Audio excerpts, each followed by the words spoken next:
comes to not getting Osimhen, and it is difficult, forget breaking their budget for a minute, which they should have a budget, by the way, because otherwise they're going to have to sell more assets in future if it goes wrong. The money that Saudi have offered him is hard to compete with. But as long as they get someone like Ivan Toney instead, I still think it's been a phenomenal summer. The problem you have is if you start going down the pecking order to the likes of Duran or lower, that's when suddenly I think Duran is a good striker. He's not Ivan Toney, in my opinion, and he's definitely not Victor Osimhen. He's definitely not Gyökeres in terms of overarching quality. Although he's had some good moments in a Villa shirt, there's no doubt about it. So I think this is about Chelsea now, finishing the summer strong, bringing in a goal scorer that can really help move the needle for them. And then look, if they keep progressing as they did in the second half against Wolves, where they were phenomenal. Every single element of that team in that second half was phenomenal.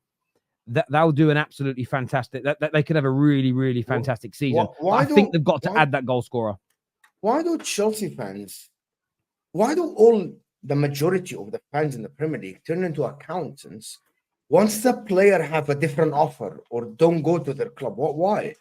Why don't Chelsea fans require breaking the bank to get Victor Osimhen, one of the best strikers in the world?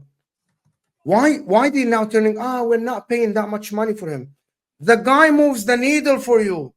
He makes you favorites for top 4, and you can literally compete with Liverpool if you get like a defense right. Now with Liverpool not signing a DM, not signing a striker to replace Darwin Núñez, and not signing a left winger, Victor Osimhen might be the difference between getting the Champions League or not.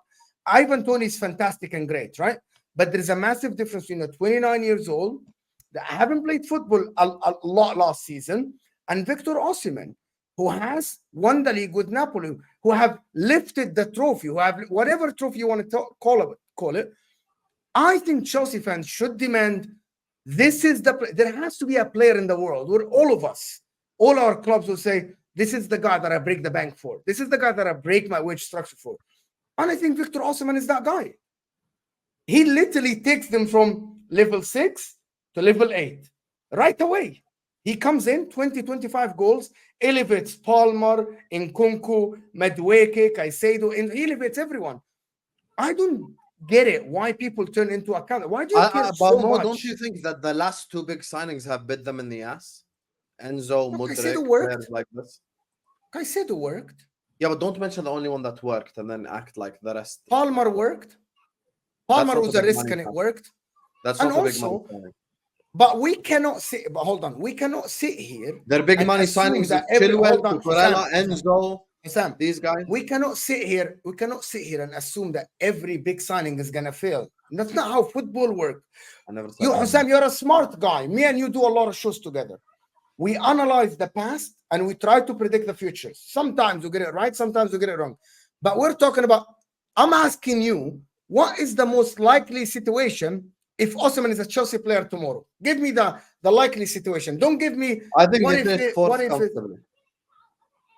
Comfortably, right? Comfortably. Yeah. But that's my point.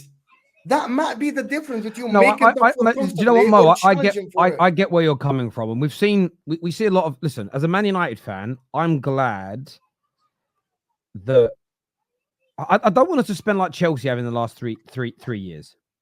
And the reason I say that is because Chelsea, I understand Chelsea's strategy, and it's spend really big now, sell some of them for profit so you can spend again. But the team grows, becomes successful, and you don't need to buy as much in the future because you put together quite a young team. I understand the basics of it. However, if this season and next season they're not successful, they don't get back into the Champions League, if they're not able to sell some of these players for a significant amount of profit, they've already sold assets off because of this strategy. They run the risk of a financial problem. So some Chelsea fans are backing it, like Don and Ches and these guys, and fair play. Like I respect you for backing your football club. I wouldn't personally want Ineos to take that approach. I want there to be a transfer budget, and I want there to be a wage structure. However, I don't subscribe, and I've seen some Man United fans do it. I've definitely seen Arsenal fans do it over the years, where they do this sort of like, oh, you know what? We gave Aubameyang a really big deal once. It didn't work out, so I never want to do that again. that for me is that for me is crazy logic, because just because one didn't work out, by the way, you did that deal when your club had a really bad structure or in a really bad culture, why you wouldn't do it again moving forward. So if you're a Chelsea fan, and I'm using Don as the example because I've actually seen him say it, who backs what his club's doing, believes they've made mistakes. He always says this, they made mistakes. He's called them out, and I respect him for that. But he believes in what they're doing. He believes they've fixed their mistakes. The culture's good. They could challenge for the league this year, he said. Why would you not advocate the wage structure being broke? Because clearly a good culture and a well-run club could handle that type of investment. You're not going to buy a dud. You're not going to give 300 grand a week to an Osimhen who comes in and scores 8 goals. Invariably, you're going to get it right. So I just think fans need to be open and honest about those things in terms of, I love that we're budgeting. I love that we've got a new wage structure. But if we had the chance to sign a genuine needle mover today, I'd be very happy with, let's just say United had the opportunity today to sign. Give me a name of a player, a needle mover. Vinicius Jr. We had the opportunity to sign him. And as long as you want to say the same player, Mo, what the hell? I know you two like twins. Then for me, it's, well, yeah, I'm very happy to break the wage structure for Vinicius Jr. Absolutely over the moon. If Cole Palmer was available but wanted 300 grand a week, maybe you would ask for it, right? But I'm looking at it again. If I believed in it and I believe that we are buying him for the right reasons, so I don't believe now that Man United are signing players for commercial reasons with the people running our club. It wouldn't bother me anymore. I got annoyed by it because we made too many commercial signings as opposed to anything else. There's a few Chelsea fans here, by the way, who have said to me, Terry, the £70 million thing is false. Well, I just looked, if you add up his contract for the next 3 years, that equates to 54 million. Okay. So when you include image rights, which are fairly substantial for a player like him, plus bonuses, £70 million seems very, very, very legitimate. And as I've told you all before, the salaries and the image rights and the bonuses that are owed to players typically outweigh the transfer fees that clubs spend by a country mile. And I'll give you an example. Manchester United's current wage bill is around 50% of their turnover, which is nearly 800 million.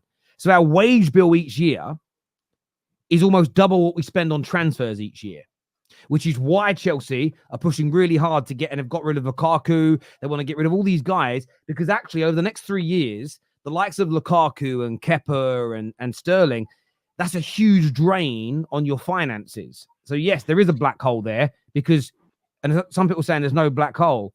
There is a black hole because you're not going to play him. So when a player isn't played, that is literally burning cash. If Sterling was playing, at least he'd score some goals. At least he'd help you a little bit. So come on, let's not try and, I know it's your football club and you want to defend. And if you're in Sterling place once again, why should you leave? No, I agree. That is a lot of, and by the way, this is Sterling's last big contract. People as well need to keep that in mind. Like, he's no longer 18. He's now the twilight of his career. He has what, like 2-3 more years left probably before maybe he makes a move to Saudi or whatever, or just like retires. So let's not act like Raheem Sterling is out here, you know, with still 15 years left of football to play. Like he's not on the start of his career. Yeah. You're earning 350 grand a week. If I was in his place, I would stay at Chelsea and I'd get that 350 grand a week. Only time I would leave is if I get 350 grand. Well, I would push to leave, but I would say I'll leave, but I'll go Crystal Palace.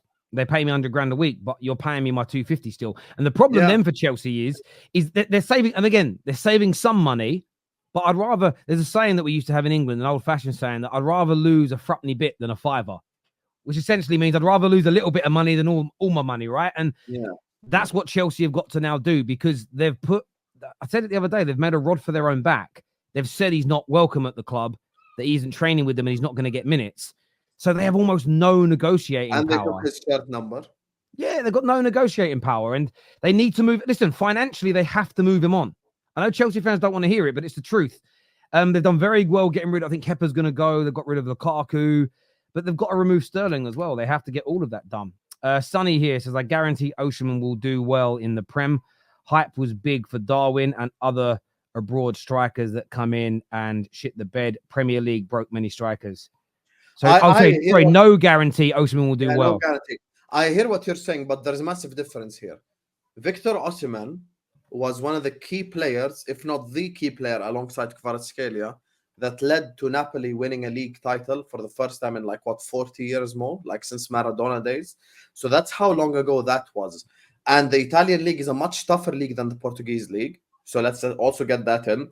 And even this season, in which is considered a bad season, the guy has what, like 21 GA in about 27 games. This is a bad season for Victor Osimhen. So it tells you, even if he comes in and doesn't do really well, he's not going to score less than like 15 goals. So 15 goals is like his floor, you know? So like that as well is something you need.